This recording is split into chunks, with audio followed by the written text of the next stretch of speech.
ठीक है, देखिए क्लास 11 के मैथमेटिक्स में हम लोग एक नया चैप्टर आज स्टार्ट करेंगे, इज कॉल्ड रिलेशन। मैथमेटिक्स का ये एक न्यू पार्ट है। रिलेशन एक्चुअल में क्या होता है कि सेट, रिलेशन और फंक्शन, ये तीन चैप्टर एक दूसरे के साथ रिलेटेड होता है। आज हम लोग स्टार्ट कर रहे हैं रिलेशन मैथमेटिक्स में। रिलेशन क्या है? सबसे पहला चीज पॉइंट बाय पॉइंट थोड़ा समझते चलेंगे। अगर आपको किसी भी पॉइंट में कोई भी दिक्कत हुआ, आप अपना माइक ऑन करें और हमसे बोले कि सर हमको वो नहीं समझ में आया, आपको क्वेश्चन बताया जाएगा और उसके बेसिस पे एक दो क्वेश्चन बनाने के लिए भी बोला जाएगा। आप अपने हाथ में अपना कॉपी और पेन जरूर लेके बैठे। क्वेश्चन मिला, आप जितनी तेजी से सॉल्व कर सके, हमको आंसर से मतलब है, आप अपना आंसर दीजिए। कभी ऐसा मत सोचिए कि आप अकेले बैठे हुए हैं तो आराम से बनाएंगे। यहाँ बहुत कोई है जो आपके साथ कम्पीट कर रहा है, तो आप जितनी तेजी से आंसर दे देंगे वो आपके लिए बढ़िया है। ठीक है, देखिए रिलेशन क्या होता है। तो it is well defined collection, it is well defined collection of ordered pairs, of ordered pairs. देखिए इसमें दो चीज ऐसा है ना जो कि आपको बहुत अच्छे से समझना चाहिए। ध्यान दीजिएगा कौन कौन सा पर। पहला बोला गया it is well defined collection, well defined collection. ठीक है, वेल डिफाइंड कहने का मतलब क्या हो गया ना कि अगर एक वर्ड से इसको रिप्लेस करें then it is called set. ठीक है, अगर ये वेल डिफाइंड कलेक्शन एक वर्ड से रिप्लेस किया जाए then it is called set. तो वेल डिफाइंड कलेक्शन का मतलब क्या होता है कि पर्सन टू पर्सन ये वैरी नहीं करना चाहिए। और दूसरा ध्यान देने वाला चीज क्या है, ऑर्डर्ड पेयर्स। तो पेयर मतलब तो आप समझते हैं कि दो एलिमेंट होगा। ये ऑर्डर्ड का मीनिंग क्या होता है? देखिए आप जूनियर क्लासेस में ये पढ़े हैं कि जो कार्टेशियन सिस्टम होता है उसमें एक्स एक्सिस और वाई एक्सिस एग्जिस्ट करता है। बाय द वे, अगर कोई पॉइंट यहाँ पे लाई कर रहा है, हम इसका नाम देते हैं कॉर्ड पॉइंट ए। तो इस पॉइंट के लिए अगर कोई कोऑर्डिनेट 2 3 लिखा गया, ठीक है, कोऑर्डिनेट ऐसे ही लिखते हैं 2 3, ये कोऑर्डिनेट सिस्टम में ऑलरेडी आप पढ़े हुए। तो मान लिया जैसे कोऑर्डिनेट 2 3 लिखा तो 2 रिप्रेजेंट करता है एक्स कोऑर्डिनेट को, एक्स कोऑर्डिनेट इसका 2 है पर्टिकुलर पॉइंट का, और जो y कोऑर्डिनेट होगा, जो y कोऑर्डिनेट होगा दैट विल बी 3। तो 2 और 3 ये इस पॉइंट का कोऑर्डिनेट है। मान लीजिए जैसे अगर हम इसको इंटरचेंज कर दे, ठीक है, इसको इंटरचेंज कर दे मींस 2 3 को हम क्या बना दे 3 2, 2 3 को हम क्या बना दे 3 2। अभी मेरा पॉइंट ए था विद द कोऑर्डिनेट 2 एंड 3, अगर हम इसी को बना दे 3 2, तो थोड़ा सोच के आंसर देने का कोशिश कीजिएगा।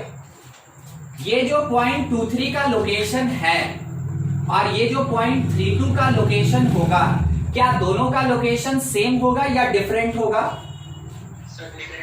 डिफरेंट होगा, बिल्कुल डिफरेंट होगा। कारण है कि जब हम इस पॉइंट ए का डिस्कशन कर रहे हैं तो x कोऑर्डिनेट 2 कहने का मतलब क्या हुआ कि x एक्सिस पे ये 2 यूनिट का इंटरसेप्ट फॉर्म किया। y कोऑर्डिनेट 3 कहने का मतलब ये हो गया कि ये y एक्सिस पे 3 यूनिट के डिस्टेंस पे कट किया। मगर जैसे ही हम पॉइंट बदलेंगे 3 2, तो मेरा x कोऑर्डिनेट हो जाएगा, मेरा x कोऑर्डिनेट हो जाएगा 3 और जो y कोऑर्डिनेट है that will be equals to 2। तो क्योंकि x कोऑर्डिनेट फर्स्ट वाले पॉइंट के इक्वल नहीं है, y कोऑर्डिनेट फर्स्ट पॉइंट के इक्वल नहीं है, इस कारण से हम इसको पॉइंट a नहीं कह सकते हैं, तो ये कोई दूसरा पॉइंट होगा that is called b। Location अगर डिफरेंट हुआ, लोकेशन अगर डिफरेंट हुआ, पॉइंट का नाम भी चेंज हो जाएगा। तो आप ये कह सकते हैं कि these two points in Cartesian system not at same place, एक ही प्लेस पे दोनों नहीं है। अगर एक ही प्लेस पे दोनों नहीं है तो इसका मीनिंग क्या हुआ ना, it implies 2 3 never be equal to 3 2। ठीक है, तो जब कभी भी आप ऐसा कोई भी पॉइंट लिखते हैं राउंड ब्रैकेट में, 2 नंबर का पेयर बनाते हैं जो कि उसके ऑर्डर को चेंज करने पे इक्वल नहीं होता है, इसी को कहा जाता है ऑर्डर्ड पेयर। तो 2 3 एक ऑर्डर्ड पेयर है, साथ ही साथ ये जो 3 2 है ये भी एक ऑर्डर्ड पेयर है, ऑर्डर्ड पेयर है। कहने का मतलब क्या हो गया कि ऐसा नंबर्स का पेयर, ऐसे नंबर्स का पेयर जो कि अपने ऑर्डर को कंजर्व रखता है। कंजर्व रखने का मतलब फर्स्ट और सेकंड पोजीशन वाला अगर इंटरचेंज हो जाए, उसके बाद अगर ये इक्वल नहीं रहा then it means order remains conserved, conserved. ठीक है, तो जब कभी भी कोई दो एलिमेंट अपने ऑर्डर को, अपने पोजीशन को कंजर्व रखता है then it is called ordered pair, ठीक है, ऑर्डर्ड पेयर। अब दूसरा बात थोड़ा ध्यान रखिएगा, ठीक है। सेकेंड चीज क्या है, in ordered pair, in ordered pairs of element, in ordered pairs of elements, round bracket में ऑर्डर्ड पेयर लिखते हैं A B is not equals to B A, but ध्यान रखिएगा A B ordered pair is equals to A B. क्या आपको ये बात समझ में आया? सेकेंड लाइन क्या कह रहा है, X coordinate A Y coordinate B, X coordinate A Y coordinate B. Obvious सी बात है ना, ये दोनों पॉइंट तो सेम लोकेशन पे होगा, ये दोनों पॉइंट जो लिखा है ये सेम लोकेशन पे होगा। सेम लोकेशन होने का मतलब क्या हो गया, वो पॉइंट सेम होगा, एक ही जगह पे होगा, ठीक है। मान लीजिए जैसे आपसे ये कह दिया गया, ठीक है, कि ध्यान से 2 3 is equals to not equals to 3 2। आप बोले देखिए सर ये ना ट्रू होगा, आप बोले ये ट्रू होगा, हम बोले बहुत बढ़िया। उसके बाद आपको ध्यान दीजिएगा कर्ली ब्रेस, यहां पे ये चेंज हो रहा है, राउंड ब्रैकेट स्मॉल ब्रैकेट से कर्ली ब्रेस में चेंज हो रहा है। 2 3 इज नॉट इक्वल्स टू 3 2। आप बोलेंगे सर देखिए इस बार क्या होगा ना कि फॉल्स होगा, तो हमको समझ में नहीं आया कि ब्रैकेट को केवल चेंज कर देने से, केवल ब्रैकेट को चेंज कर देने से ये क्यों इक्वल हुआ, नहीं हुआ तो ट्रू, और अगर इक्वल नहीं हुआ तो फॉल्स, ठीक है, ऐसा क्यों हुआ। तो ध्यान रखिएगा जब कभी भी कर्ली ब्रेस के अंदर एलिमेंट को दिखाया जाता है उसको बोला जाता है सेट, ठीक है, it is called well defined collection, इसका मतलब हो गया सेट।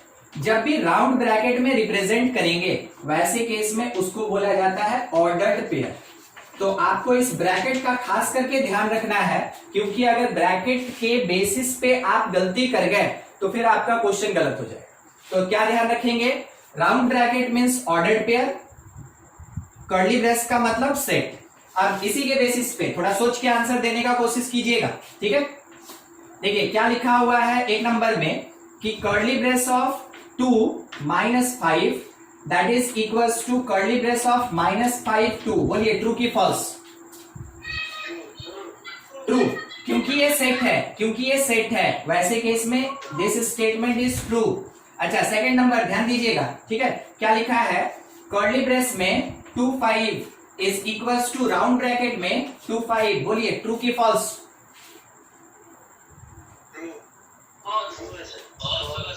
ठीक है, देखिए आप जो आंसर दिए ना उसके लिए हम आपसे एक बात पूछना चाहते हैं, ठीक है, ध्यान दीजिएगा। क्या हम इस LHS को, क्या इस LHS को 5 2 लिख सकते हैं, हाँ कि ना? बस LHS पे ध्यान दीजिए। Curly brace 2 5 can be written as curly brace 5 2। सही कि गलत? ये बस ये सही है, ये सही है, चलिए सही है। अच्छा राइट हैंड साइड को क्या हम 2 5 को राउंड ब्रैकेट में है, क्या हम 2 5 को 5 2 लिख पाएंगे? नहीं लिख पाएंगे, उसको हम 2 5 ही लिखेंगे, उसको हम 2 5 ही लिखेंगे, सही। अब हमको सोच के बताइएगा, अगर ये इसके इक्वल है, ये वाला पार्ट इसके इक्वल है, ठीक है, इसके इक्वल है, तो मेरे पास जैसा आया कि अगर हम इसको चेंज कर दिए तो सेट में तो ये सेम है, मगर ऑर्डर्ड पेयर में वो चेंज हो जाता है। तो ध्यान रखिएगा 2 5 in set is equals to 2 5 in ordered pair is false. क्या आपको ये बात समझ में आया? क्योंकि जो राइट हैंड साइड का 2 5 है ना वो लेफ्ट हैंड साइड के 2 5 के इक्वल है, लेफ्ट हैंड साइड के 5 2 के इक्वल है। फिर से एक बार स्टेटमेंट सुनिएगा क्या बोले, राइट हैंड साइड का ordered pair 2 5, left hand side के सेट 2 5 और सेट 5 2 के इक्वल है। तो वैसे केस में ऑर्डर्ड पेयर कभी भी दो पार्ट के इक्वल नहीं हो सकता है। एक ऑर्डर्ड पेयर कभी भी दो पार्ट के इक्वल नहीं हो सकता है। इस कारण से ये स्टेटमेंट मेरा क्या हो गया, फॉल्स, ठीक है। अब आपको एक और समझने वाला अल्टरनेटिव पार्ट बताते हैं। Left part represent a set, right hand side represent N ordered pair. Set और ऑर्डर्ड पेयर कभी इक्वल नहीं होता है, ठीक है, आप इस बात को याद रखेंगे। Set never be equals to ordered pair, ये कभी भी ऑर्डर्ड पेयर के इक्वल नहीं होता है।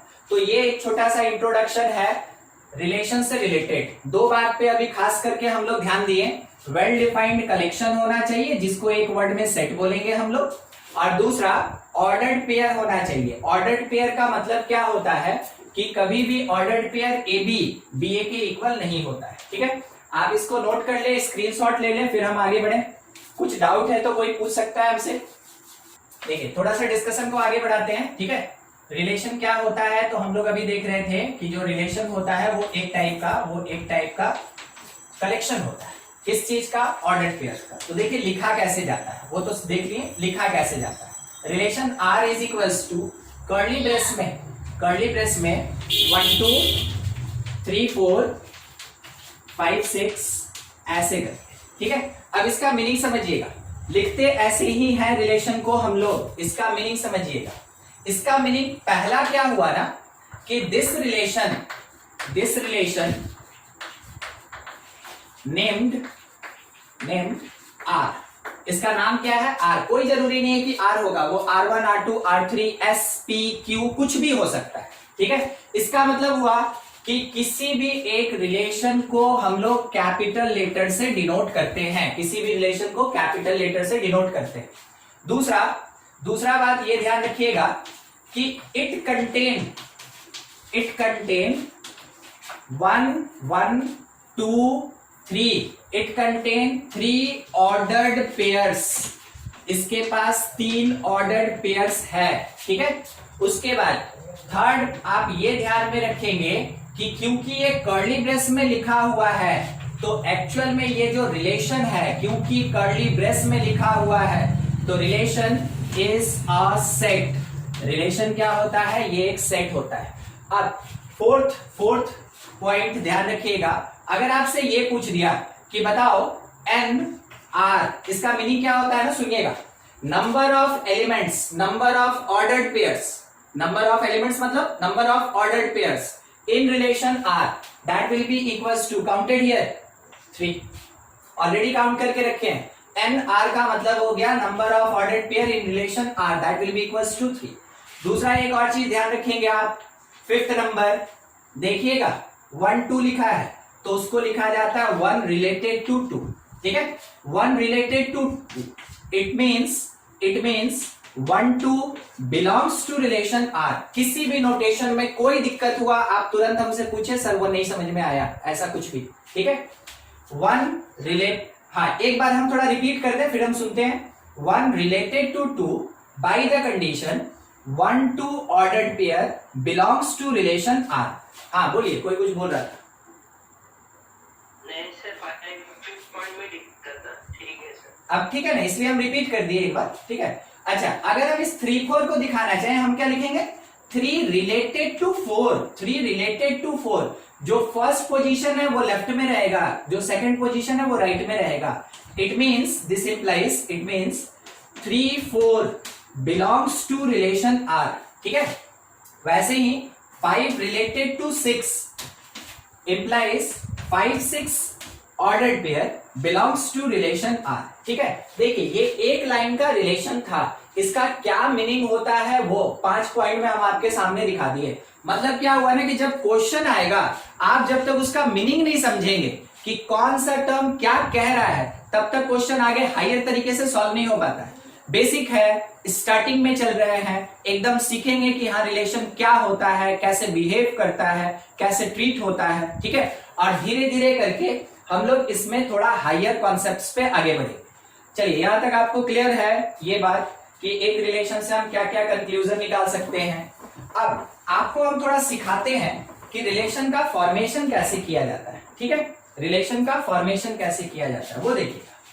मीन्स अभी डिस्कशन कर रहे हैं फॉर्मेशन ऑफ रिलेशन पे, फॉर्मेशन ऑफ रिलेशन पे कि रिलेशन को हम बनाएंगे कैसे। ठीक है, रिलेशन बनाएंगे कैसे। एक क्वेश्चन से, क्वेश्चन क्या है वो सुनिएगा। इफ रिलेशन आर, देखिएगा थोड़ा बड़ा होता है। ठीक है, थोड़ा सा ये लेंदी जाएगा क्वेश्चन क्योंकि ये थ्योरेटिकल होता है। If relation R1 contain XY ordered pair, ठीक है, ordered pair XY such that X related to Y, ठीक है, बहुत ध्यान से समझिएगा, X related to Y by the condition Y is equals to 2x plus 1, ऐसा है, y is equals to 2x plus 1 and x belongs to a set 1 2 3, y belongs to a set 3 4 5 6, 3 4 5 6, ठीक है, ऐसा है। अब इसी के बेसिस पे हमको क्या करना है, रिलेशन फॉर्म करना है, ये मेरे क्वेश्चन में बोला गया, ठीक है। तरीका देखेंगे, आप समझेंगे क्या बोला गया। मेरे रिलेशन के अंदर ऑर्डर्ड पेयर कैसा रहेगा, एक्स वाई। यहां से solution start. X y belongs to relation R1, नाम दिया है क्वेश्चन R1 उसका। एक्स कहां है, तो x belongs to the set, which set, containing 1 2 3, 1 2 3। इसका मीनिंग ये हुआ ना कि x का जब आप वैल्यू लेंगे तो आप 1 ले सकते हैं, 2 ले सकते हैं, 3 ले सकते हैं, उसके अलावा कुछ नहीं ले सकते, ठीक है। इसका मीनिंग यही हुआ। y belongs to the set containing 3 4 5 6, 3 4 5 और 6, ठीक है, ऐसा है। अब इसके बेसिस पे x और y कैसे रिलेटेड, तो x related to y by the condition यहां दिया था, y is equals to 2x plus 1। देखिए ये मेरे सबसे काम का चीज रिलेशन बनाने में। आप सोच के देखिए, x हम क्या क्या ले सकते हैं, x हम 1 ले सकते हैं, 2 ले सकते हैं, 3 ले सकते हैं, इसके अलावा कुछ नहीं।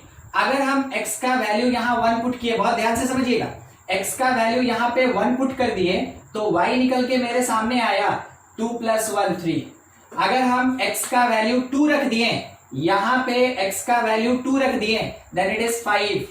अगर x का वैल्यू इस पोजीशन पे 3 पुट कर दिए, y इज इक्वल्स टू 7। क्या आप ये लास्ट का 3 लाइन समझे, 1 2 3, किसी को दिक्कत उसमें नहीं समझ में आएगा, बोलिएगा सर नहीं समझ में आया, हम फिर से रिपीट करेंगे, उसको मिटा देंगे, ठीक है, मगर समझना जरूरी है। अगर किसी को भी दिक्कत हुआ है अभी तक, बिल्कुल आप अपना माइक ऑन करें और हमसे पूछिए कि सर वो क्या है, कैसे हुआ, ऐसा कुछ, ठीक। देखिए ये निकल गया।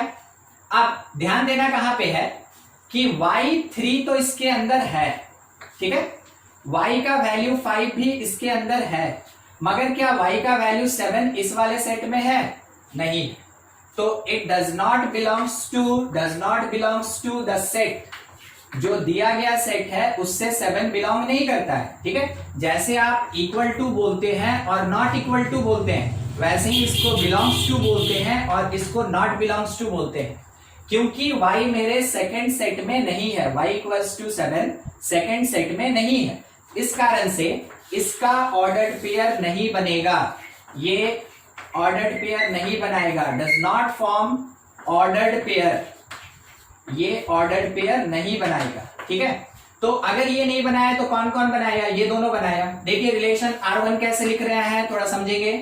1 से रिलेटेड 3, 1 3 का ऑर्डर्ड पेयर, 2 से रिलेटेड 5, 2 5 का एक ऑर्डर्ड पेयर, बस ये हो गया मेरा रिक्वायर्ड रिलेशन।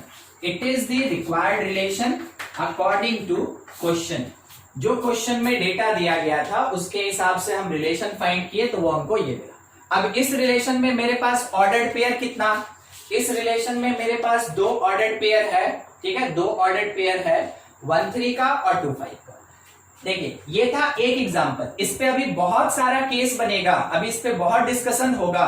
एक क्वेश्चन आपके सामने है, थोड़ा ध्यान से समझे, कुछ भी डाउट है तो पूछिए, नहीं तो आप इसका स्क्रीनशॉट ले लें, इसको नोट कर लें, फिर हम आगे बढ़े। देखिए एक सेकंड क्वेश्चन ले रहे हैं, ऐसा ही क्वेश्चन क्या है ना कि xy belongs to relation R2 x related to y by the condition, ठीक है, by the condition y is equals to x minus 1 एक काम करते हैं, इसको 3x minus 1 कर देते हैं, ठीक है, 3x minus 1। अब क्या दिया है, इस बार थोड़ा सा उससे अलग कंडीशन है, x और y दोनों बिलोंग कर रहा है एक ही सेट से, देखते चलिएगा 1 2 3 4 5 6 7, यहां से ये बिलोंग कर रहा है, ठीक है। x और y दोनों इसी सेट से बिलोंग कर रहा है, दोनों इसी सेट से बिलोंग कर रहा है, यानी x का वैल्यू आप 1 2 3 4 5 6 7 में से कुछ भी ले सकते हैं, y भी इतना ही ले सकते हैं, ना इससे ज्यादा और ना इससे कम, ठीक है। हम लोग को रिलेशन R2 बनाना है।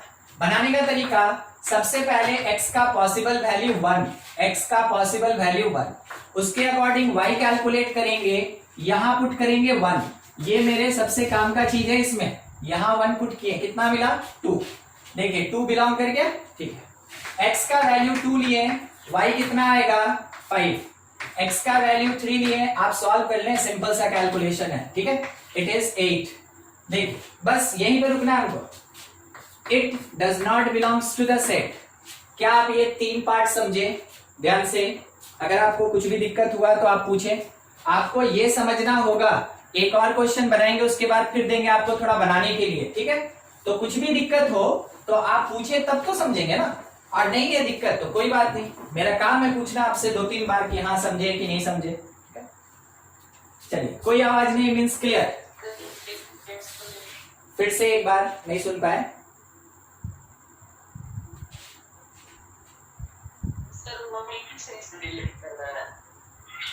एक ही सेट से दोनों को रिलेट करना, भाई ना मिनाल ना। हाँ देखिए, ये बोला ना कि x और y 2 एलिमेंट होगा और दोनों इसी सेट में से होगा।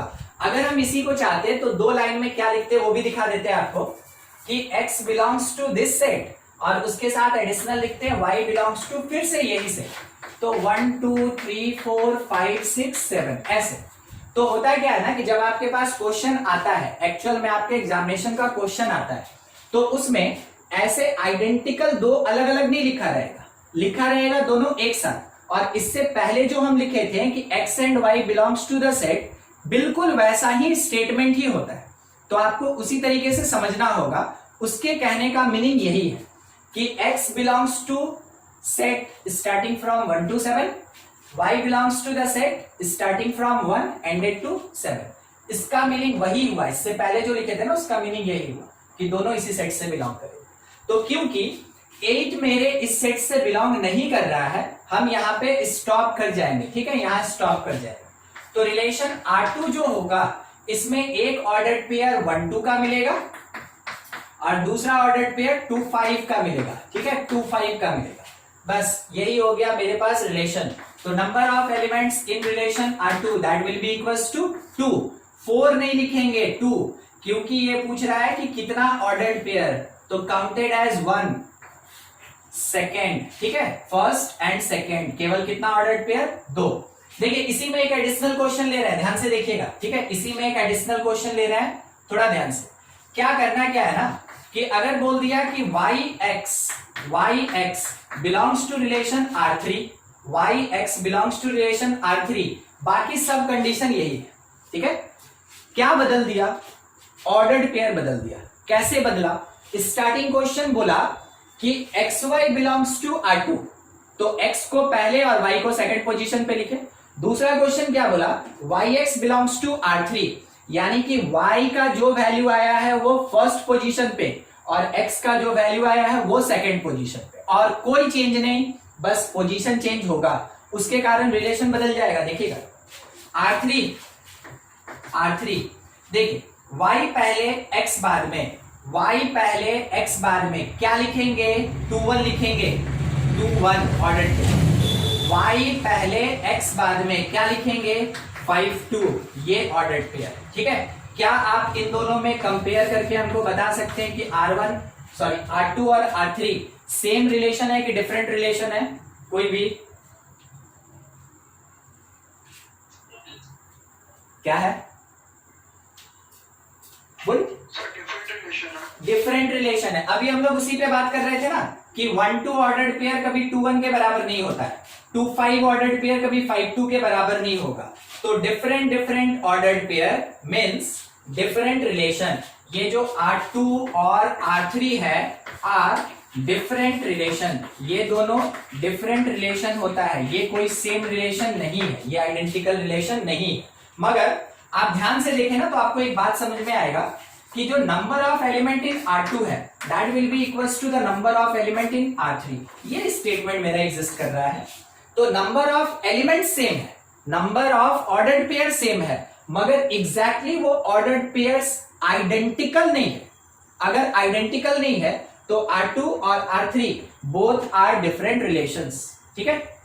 देखते चलिएगा, कहीं भी दिक्कत हुआ आप हमसे पूछ ले, हम आपसे बार बार ये कह रहे हैं, कहीं दिक्कत हुआ पूछ ले। एक और क्वेश्चन है, देखिए क्या लिखा है कि x y belongs to relation R, belongs to relation R, x belongs to set A, ठीक है, y belongs to set A, और सेट ए क्या दिया है, सेट ए लिखा है 0 1 2 3 4, बस इतना ही, ठीक है।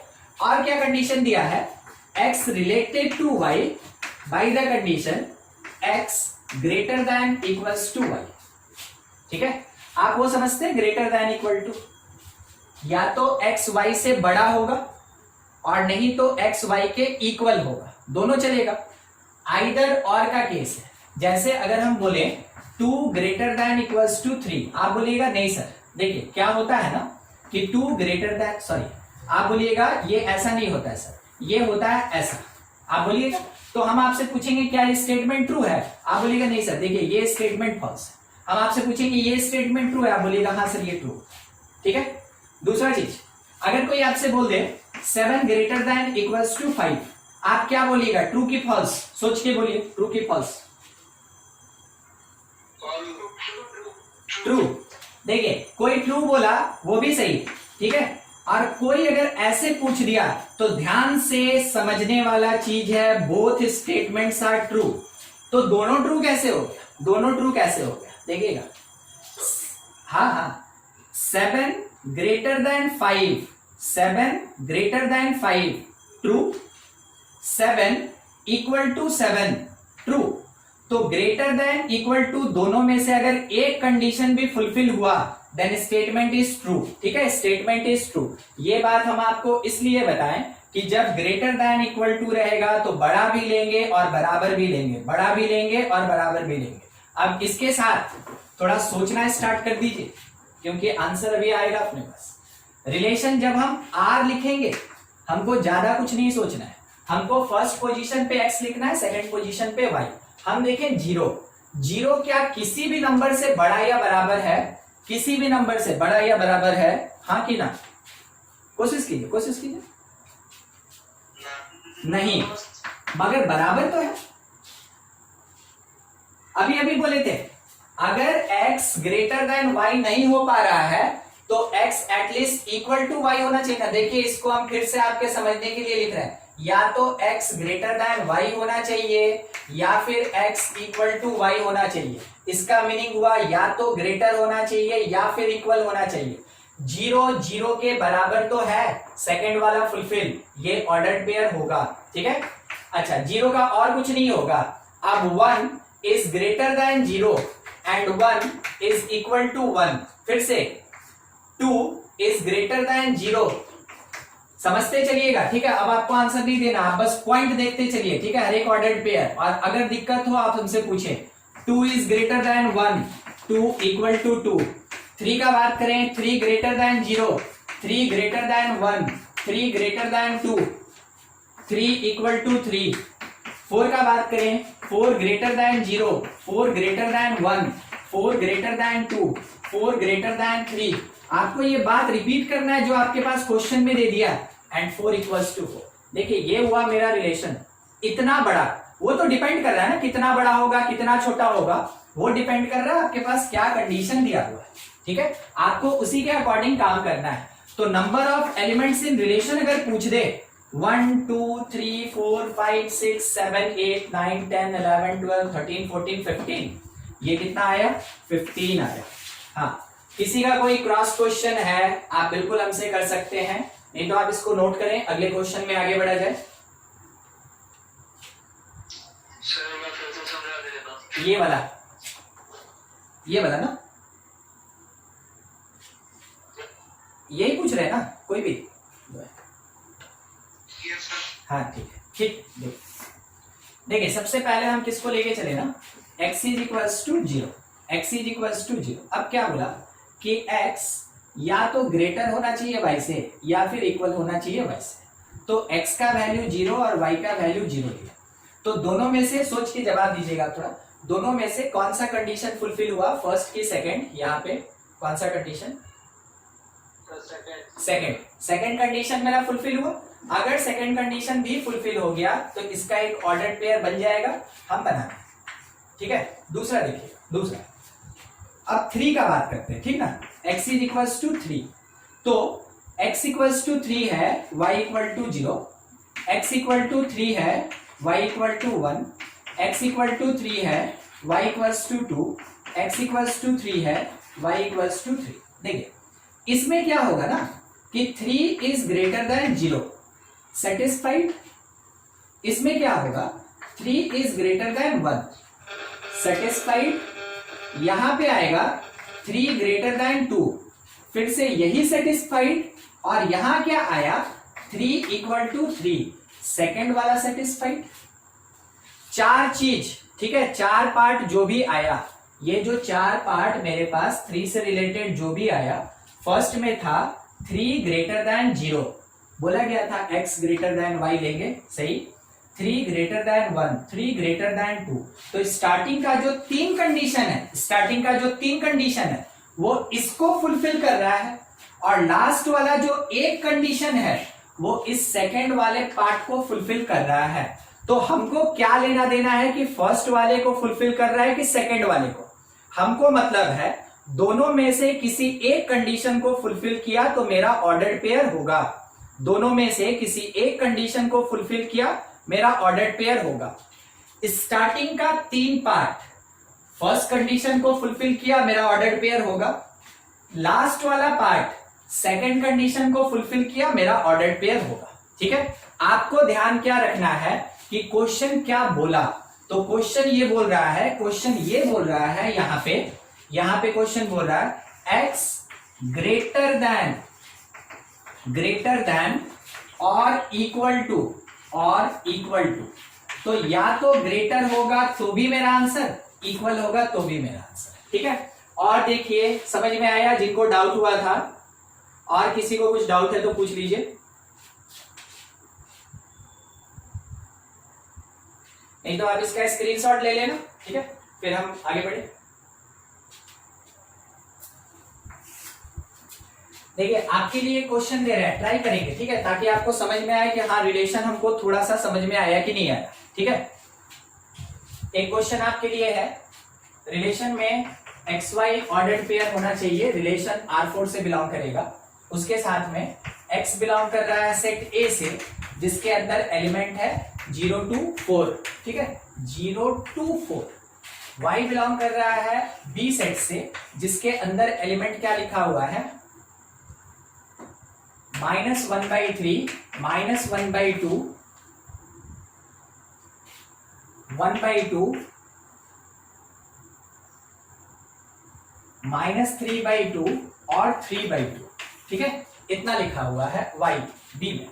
अब बोला ये गया कि x related to y by the condition y is equals to x minus 1/2।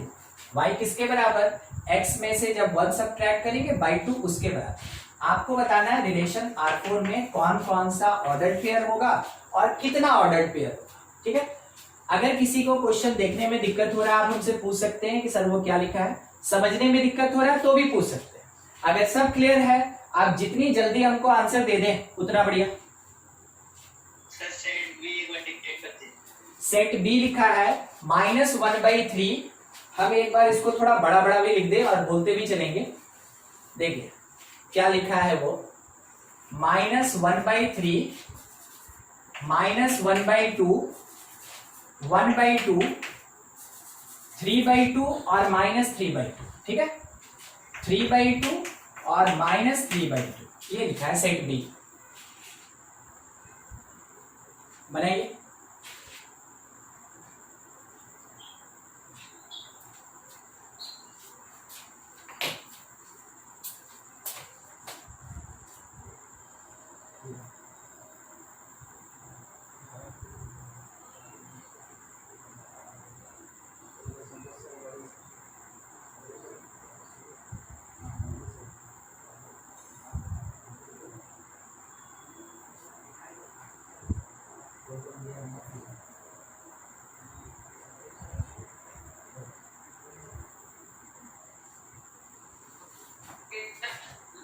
हाँ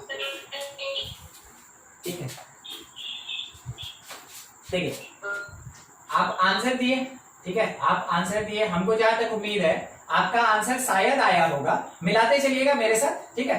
जिसका नहीं आया उसके लिए हम एक्सप्लेनेशन दे देंगे।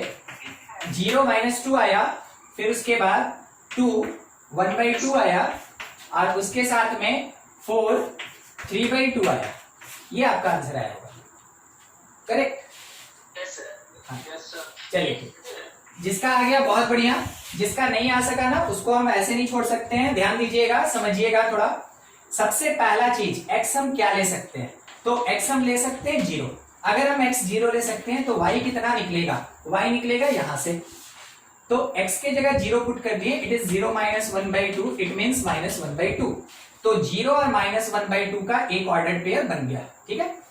x second element, x can be adopted as 2, y का वैल्यू क्या, x के प्लेस पे आप 2 पुट कर दिए, x के प्लेस पे आप 2 पुट कर दिए, तो 2 - 1 इज 1, ठीक है। 2 - 1/2 मींस 1/2, मींस 2 और 1/2, 2 और 1/2 का एक और ऑर्डर्ड पेयर बन गया।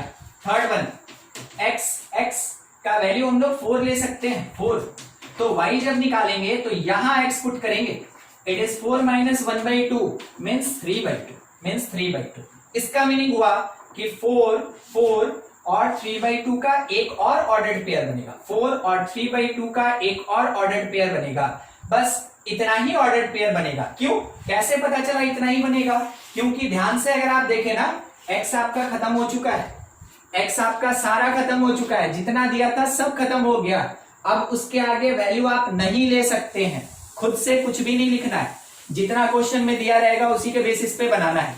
तो इसका मीनिंग ये हो गया कि मेरे R4 में 3 ऑर्डर्ड पेयर होगा, तो R4 ऑलरेडी आप बना चुके हैं, number of elements in R4 that will be equals to 3, it represent R4 relation contain 3 ordered pairs, ठीक है। चलिए, जिसका नहीं हुआ था एक बार देख लें, अगर आपको दिक्कत है, देखिए दूसरे स्टूडेंट से आपको कुछ नहीं लेना, ठीक है, आपको खुद समझना है हमको आया कि नहीं आया। अगर आपको नहीं आया, छोटा सा भी डाउट है, आप हमसे पूछें, आपसे नहीं बना, आप हमको बताएं कि सर हमसे नहीं बन रहा है, तभी तो सिखाया जाएगा ना। अगर आप हमसे नहीं बोलिएगा कि सर नहीं बन रहा है या नहीं समझ में आया, तो हम आपसे अभी क्या बोले थे, हम आपसे बोले अगर हम पूछें कि क्या हम इसको मिटा दें, आपकी तरफ से आवाज नहीं आया तो हम ये समझेंगे कि हाँ आपका हो गया है। बिल्कुल वैसे ही जब हम आपको कोई भी टीचर है, जब भी वो समझाते हैं या हम समझा रहे हैं, अगर हम पूछे कोई डाउट, आप बोले नहीं सर, ठीक है, तो बढ़िया। अगर आप कुछ नहीं बोले तो भी हम यही समझेंगे कि हाँ आपको समझ में आ गया है, ठीक है।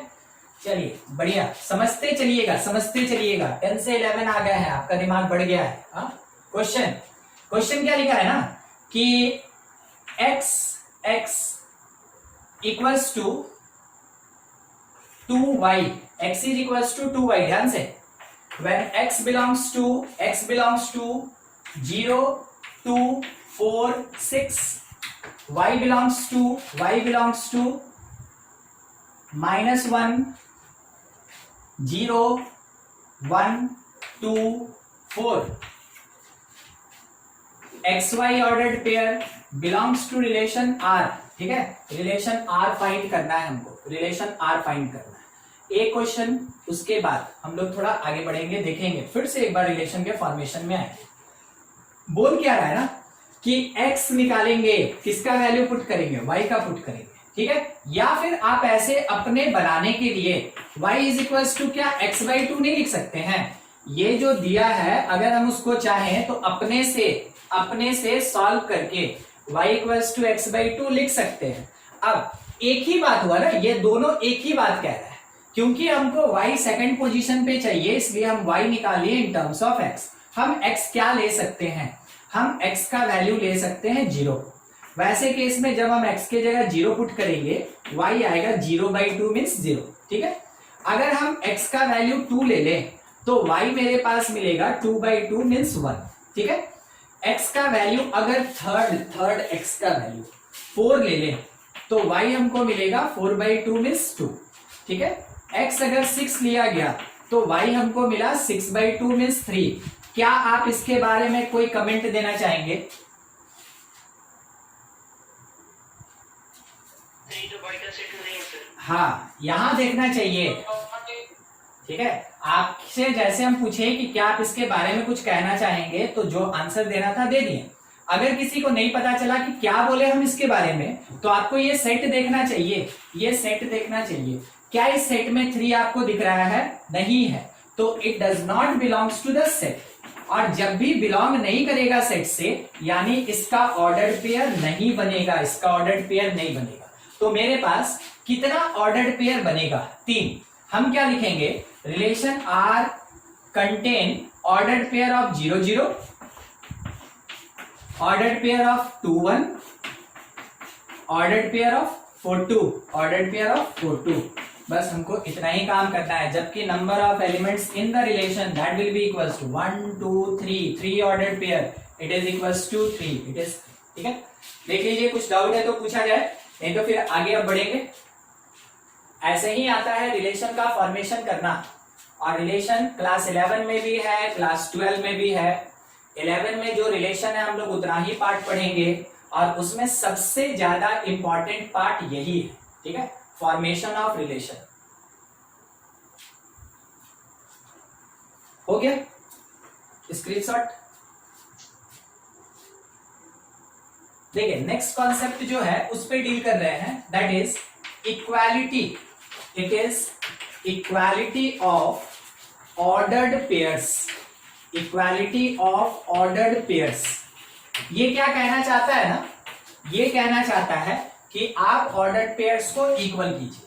तो हम लोग सबसे पहला चीज इसमें क्या समझेंगे कि ordered pairs equal, ordered pairs are equal, तभी इक्वल बोला जाएगा if first element equal to first element.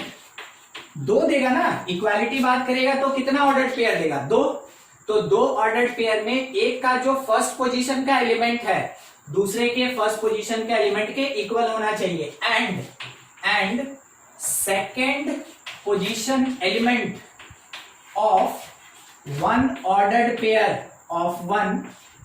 Pair should be equals to second element of another ordered pair, ठीक है। ऑर्डर्ड पेयर मीनिंग क्या हुआ? हमसे बोला ना कि देखिए क्या है कि एक ऑर्डर्ड पेयर ए बी है जो कि इक्वल है, तो हम पूछे किसके इक्वल? वो बोला एक्स वाई के इक्वल है।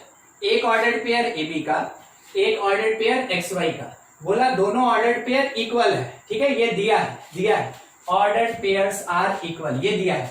तो हम क्या बोलेंगे ना, इसका मीनिंग हमको क्या समझ में आया कि जो ए है ये एक्स के बराबर है, और साथ ही साथ हमको ये भी समझ में आया कि जो सेकंड पोजीशन का बी है ये वाई के इक्वल है।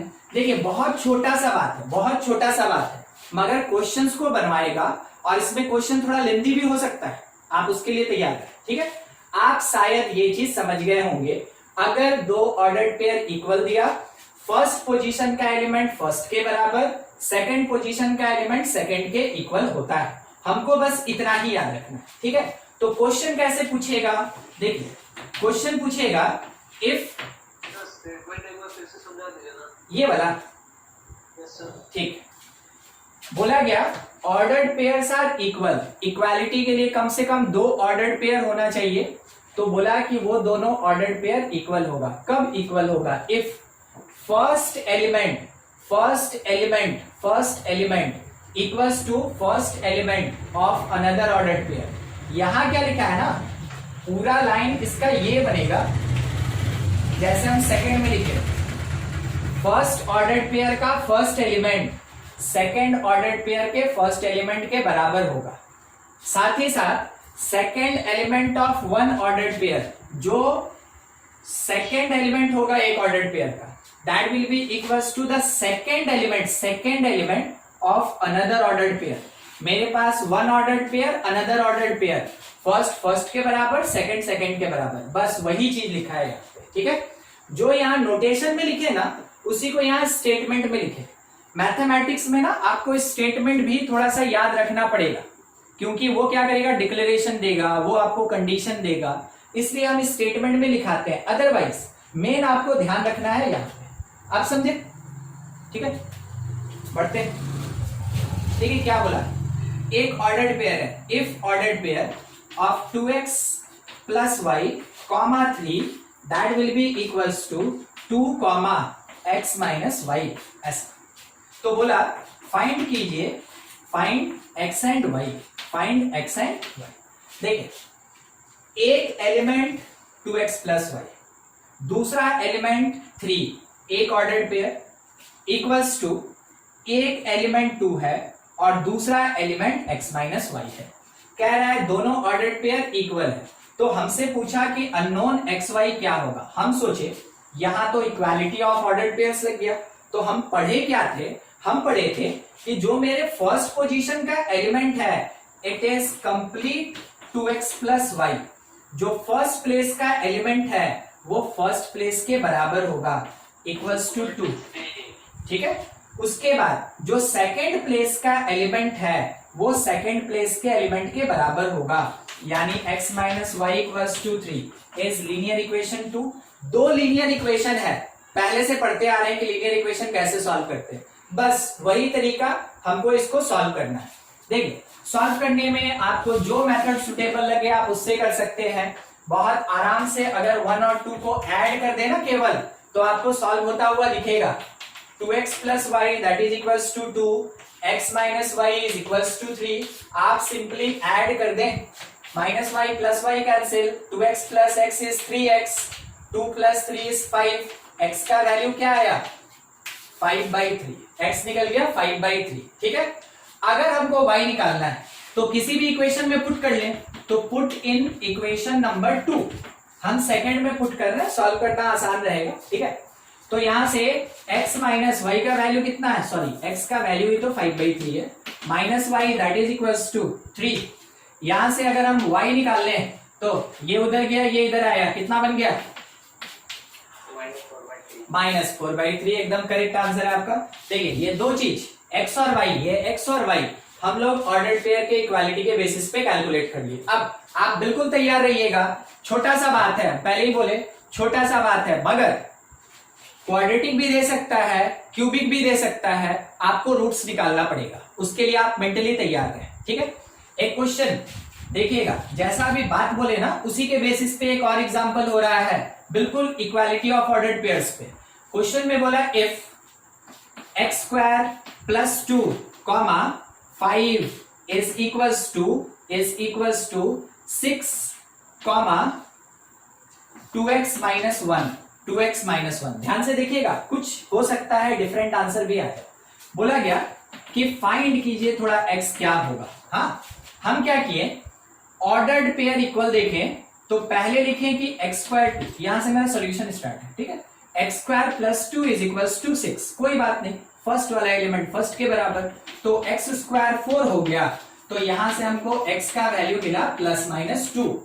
ठीक है, छोटा सा चीज x +-2। दूसरा 5 जो है वो 2x माइनस 1 के बराबर, तो 2x minus 1 that is equals to 5। इसका मतलब x जो होगा, ध्यान से 5 + 1 6/2 that will be equals to 3। मिल गया।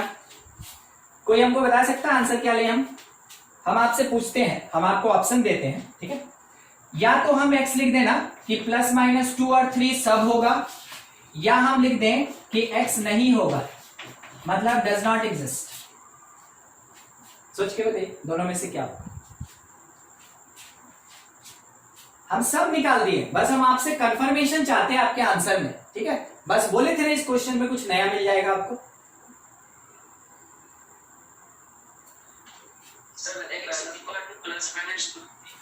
ये वाला ना, ठीक है, चलिए एक आंसर हमको ये मिल गया, और ठीक, एक वो हो गया। देखिए एक आंसर हमको दिया गया, आप आंसर देने में पीछे ना रहे, अगर गलती होता है सही होता है कोई बात नहीं। ठीक है, सही हो गया ठीक है, आप सही सोचें, गलती हो गया तब तो सीखिएगा ना कि हाँ हमसे क्या मिस्टेक हुआ था। अगर कोई कुछ करेगा ही नहीं, उसको पता क्या चलेगा कि हम क्या सोच रहे थे, इसलिए आप आंसर देने में पीछे ना रहे। ठीक है, हाँ कोई कुछ इक्वल्स टू, ठीक है, आपके कहने का मतलब है ना कि सर एक बार 2 और 3 ले लीजिए और एक बार -2 और 3 ले लीजिए, ठीक है? ठीक है, आप जैसा बोले एकदम ठीक। बस आप थोड़ा समझेंगे, हाँ थोड़ा सा समझेंगे। एक्स्ट्रा पार्ट है इसके अलावे, इसमें हम आंसर तो अब खत्म करने वाले थे, थोड़ा एक्स्ट्रा पार्ट है, देखिएगा।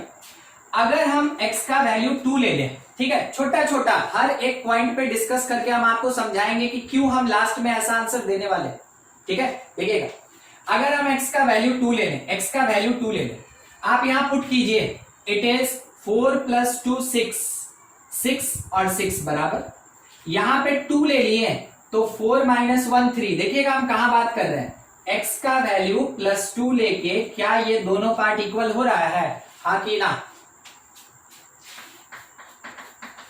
क्या इसको 2 सेटिस्फाई कर रहा है? 2 पुट करके देखिए ना, ये 3 = 5, 2 की फॉल्स, 2 की फॉल्स, फॉल्स, तो 2 नहीं ले सकते, 2 नहीं ले सकते। अच्छा, x का वैल्यू इस बार -2 ले लिए, -2 ले लिए, तो यहाँ पे 4 + 2 6, that will be equals to 6, satisfied. यहाँ पे आप -2 पुट कर लीजिए, यहाँ -2 पुट कर लीजिए, -5 इज इक्वल्स टू 5, ट्रू की फॉल्स? फॉल्स, ये भी नहीं ले सकते। अच्छा, x इज इक्वल्स टू, अब मेरे पास एक ही पार्ट बचा है, 3, हम 3 ले लिए, x इक्वल्स टू 3, ठीक है? यहां हम पुट किए, यहां x की जगह पुट किए, तो इट इज 9 + 2 मींस 11, और इधर साइड में ये 6, क्या 11 कभी 6 के बराबर होगा? नहीं होगा, ठीक है, नहीं होगा, ठीक है। तो अगर ये भी फॉल्स हो गया, अगर ये भी फॉल्स हो गया, तो शायद हमको समझ में आ गया कि तीनों में से हम कोई आंसर नहीं कह सकते। अगर हम तीनों में से कोई आंसर नहीं कह सकते तो फिर क्या आंसर होगा? इसका मतलब हो गया x does not belongs to any real number। x कोई भी रियल नंबर नहीं होगा। आप कोई भी रियल नंबर ले लीजिए, ये वाला ऑर्डर्ड पेयर कभी इसके बराबर नहीं होगा। तो अब आपको क्या ध्यान रखना है वो सुनिएगा। अगर आप एक इक्वालिटी ऑफ ऑर्डर्ड पेयर्स को लेके सॉल्व करते हैं, एक वेरिएबल का अगर मल्टीपल आंसर आता है तो आप अपने ऑर्डर्ड पेयर को चेक करें हर एक आंसर के साथ। अगर जो सेटिस्फाइड किया वो आपका आंसर, कोई भी सेटिस्फाइड नहीं किया, यानी x does not belongs to real number. क्या आप मेरे इस स्टेटमेंट को समझे? किसी भी इक्वालिटी ऑफ ऑर्डर्ड पेयर का क्वेश्चन हुआ, एक वेरिएबल कैलकुलेट करना है, आप सॉल्व करेंगे बिल्कुल इस कॉन्सेप्ट से, ठीक है, जो कॉन्सेप्ट था। अगर उस कॉन्सेप्ट पे मल्टीपल आंसर आता है, अपने ऑर्डर्ड पेयर में पुट करके चेक कीजिए क्या बराबर हो रहा है। अगर बराबर हुआ वो आपका आंसर, अगर कोई भी इक्वल नहीं हुआ, कोई भी सेटिस्फाई नहीं किया, वैसे केस में x does not belongs to any real number is appropriate answer. ठीक है, ये आपका एप्रोप्रिएट आंसर होगा। ठीक है, आप इसको थोड़ा नोट कर ले, फिर हम आगे बढ़े।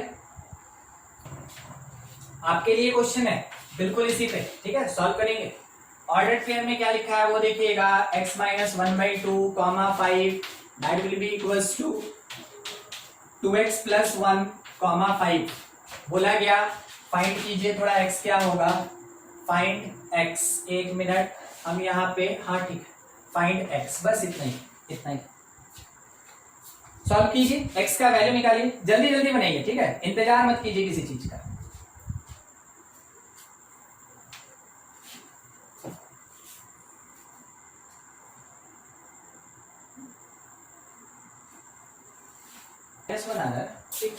देखिए -3/5, चलिए ठीक, जिसका जो आंसर आया सब बढ़िया अभी तक, जब तक हम बना नहीं ले। According to concept of equality of ordered pair, first element equals to first element of another ordered pair, means x - 1/2 is equals to 2x + 1। अब 5 इक्वल्स टू 5 होता है, इसमें तो कुछ सॉल्व भी करने लायक नहीं है, उसको तो टच ही नहीं करेंगे, वो तो किसी काम का नहीं है, काम का ये पार्ट है। आप 2 से मल्टीप्लाई किए, जैसा आप रेशनल नंबर में पढ़े थे जूनियर क्लासेस में, इट इज 4x + 2। अब उसके बाद x को भेज दिए उधर और 2 आ गया मेरा इधर, तो -2 - 1 that is equals to 4x - x। तो -3 इज इक्वल्स टू 3x। हम आपके लिए पूरा एक्सप्लेन करके बना दें, x इज इक्वल्स टू -, ये आंसर था किसी का, ठीक है, वो आंसर सही। Yes sir. हाँ, ये आंसर सही है, बहुत बढ़िया, ठीक है। अगर किसी का मिस्टेक हुआ, आप देख लें कि कहाँ पे आपका कैलकुलेशन मिस्टेक ही हुआ होगा, ज्यादा बड़ा तो कुछ था नहीं, ठीक है, कैलकुलेशन मिस्टेक हुआ होगा मे बी। एक और क्वेश्चन आप ही के लिए है, जितनी तेजी से हो सके, ठीक है, क्या लिखा है वो सुन लीजिए।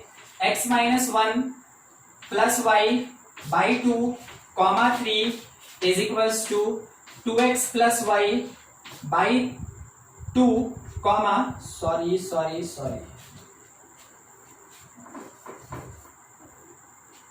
यहां लिखा है 4 comma x plus 2y division में 2, ऐसा बोला गया। फाइंड कीजिए थोड़ा x y, find x and y, what will be the possible values of x and y according to concept of equality of ordered pairs. बनाइए। Time management plays vital role in your competitive examination. 3 घंटे के अंदर 90 questions, 75 questions, 74 questions, आपके examination में 33, 37 questions. तो by the way अगर आप थोड़ी तेजी में नहीं रहेंगे, खास करके मैथमेटिक्स में, तब तो आपका क्वेश्चन छूट जाएगा। बहुत बढ़िया। x इज इक्वल्स टू, फिर से एक बार, 6 8, ठीक है, 8 और y इक्वल्स टू -1। देखिए एक पॉसिबल आंसर आया है स्टूडेंट का, और किसी का कुछ आ रहा है या सेम है तो बहुत बढ़िया। फिर x 12 और ठीक बनाते हैं, अब देखा जाए, ठीक है। 2 आंसर मिला हमको पॉसिबल।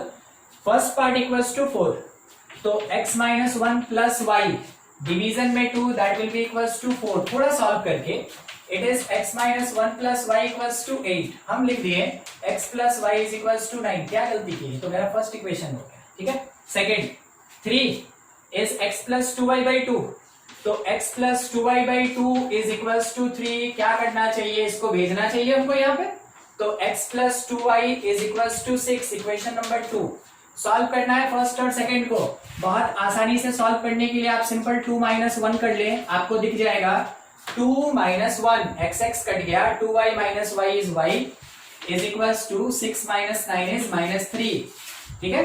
y निकल गया -3। किसी इक्वेशन में पुट कर दीजिए, आपकी इच्छा।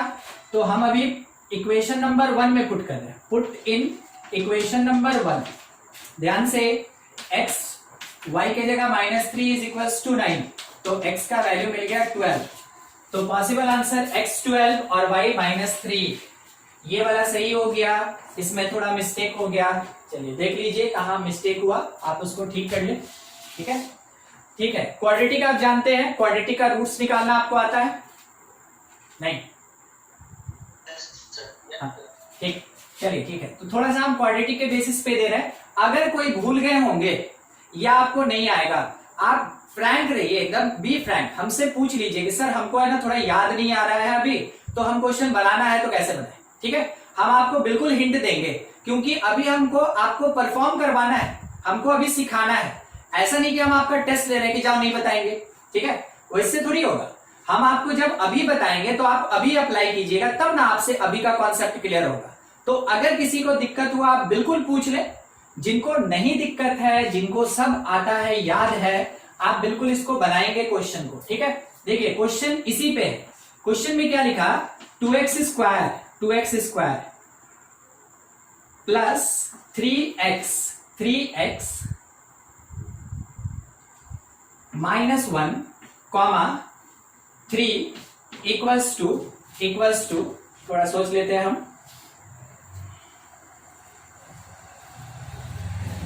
दैट इज इक्वल्स टू -3, -3, ठीक है, -3, हाँ ठीक।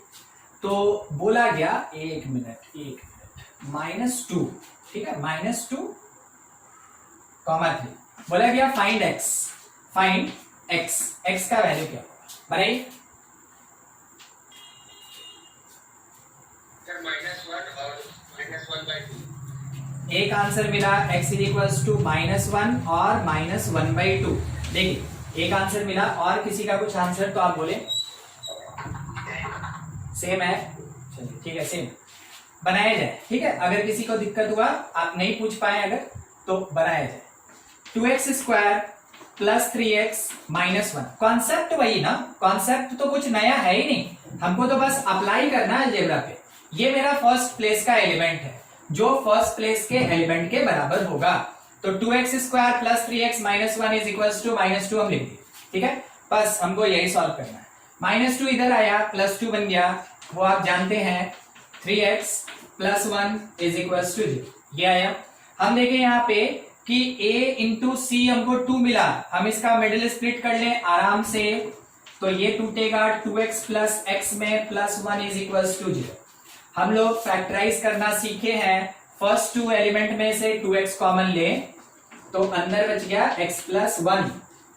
लास्ट 2 एलिमेंट में से 1 कॉमन ले ले, 1 कॉमन ले ले, तो बच गया x plus 1 and this part is equal to 0, this part is equal to 0। ठीक है, यहां से 2x plus 1 x plus 1 is equal to 0। बारी बारी से दोनों फैक्टर्स को इक्वल टू 0 करेंगे, तो जब 2x प्लस 1 को 0 करेंगे तो x हमको मिलेगा -1/2। जब हम x प्लस 1 को 0 करेंगे तो यहां से सॉल्व करके x मिलेगा -1। जो आपका आंसर आया था, बिल्कुल करेक्ट आंसर आया था, यही होगा x -1 और -1/2। अब दोनों आंसर होगा कि एक आंसर होगा या कोई नहीं? याद है आपको एक क्वेश्चन ऐसा हुआ था ना, क्या करना है? दोनों होगा, दोनों होगा, एकदम सही। जैसे एक हम चेक कर रहे हैं केवल, ठीक ना, कंफर्मेशन के लिए। -1 उठा के यहां पुट किए, -1 उठा के यहां पुट किए, देखते चलिएगा।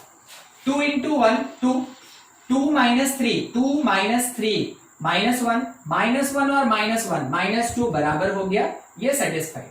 -1/2 पुट किए, इट इज 1/4, 2 से मल्टीप्लाई 1/2 -3/2 और -1। ठीक है, ये जब सॉल्व कीजिएगा आप, बिल्कुल -2 आएगा। तो दोनों आंसर होगा, बोथ ये दोनों आंसर है मेरे पास, x इक्वल्स टू -1 और -1/2, दोनों आंसर होगा। ठीक है, किसी को कुछ डाउट है तो पूछ ले आप। No sir.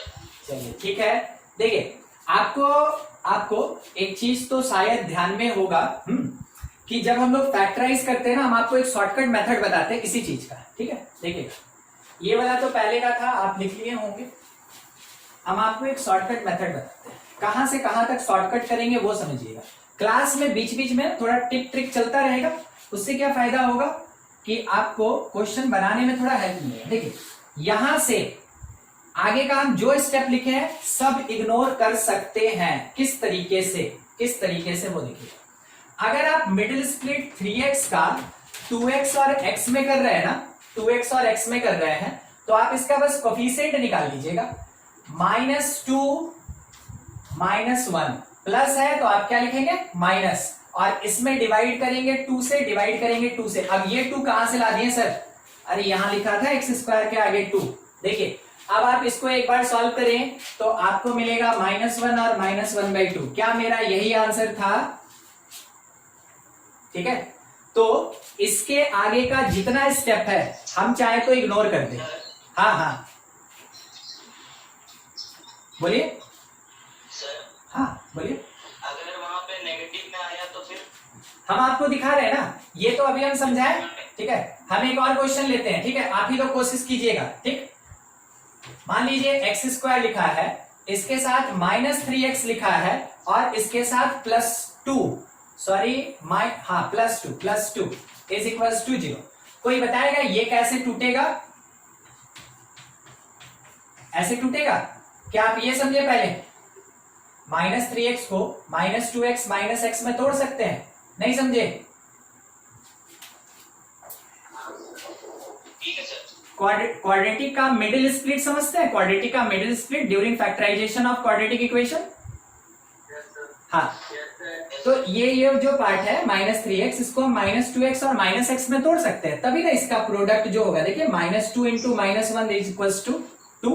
हम लोग क्या पढ़े हैं ना, हम आपको थोड़ा बता दें कि अगर क्वाड्रेटिक रहता है ax² plus bx plus c equal to 0 में, तो AC जो होता है वो b1 इंटू b2 के बराबर होना चाहिए। और b1 प्लस b2 जो होता है वो b के बराबर होना चाहिए। आप यही पढ़े हैं क्वाड्रेटिक के मिडिल स्प्लिट के फैक्टराइजेशन से रिलेटेड पार्ट, ये चीज आप पढ़े हैं वहां पे।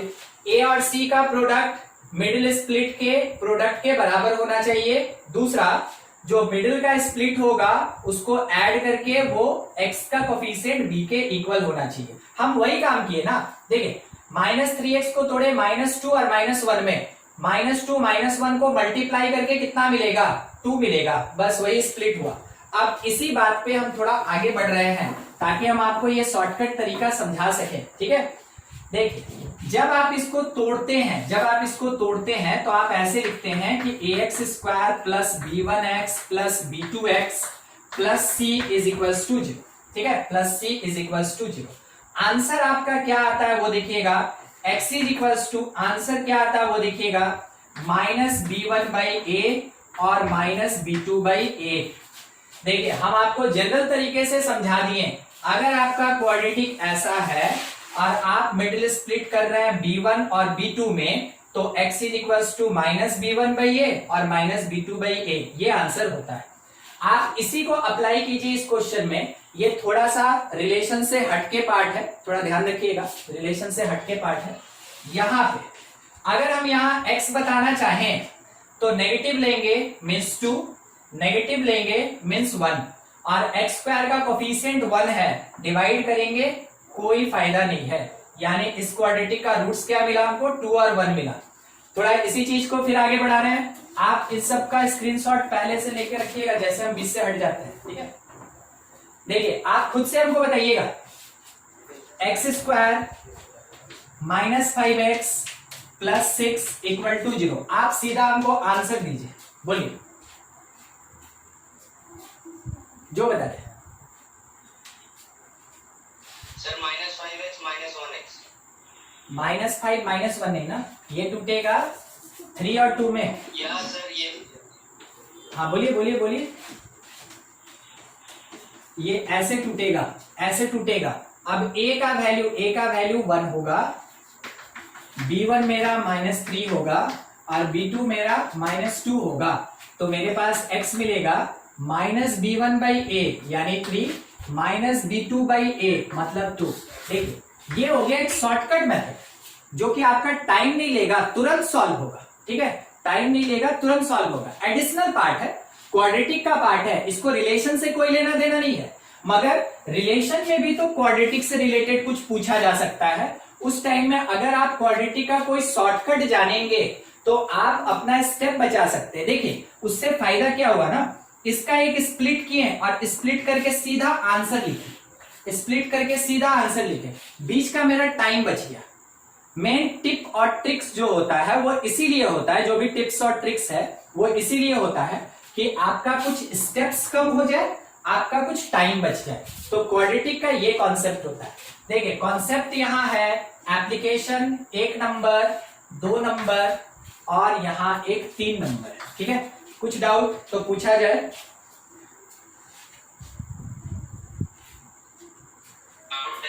हाँ हाँ बोलिए बोलिए, किसमें?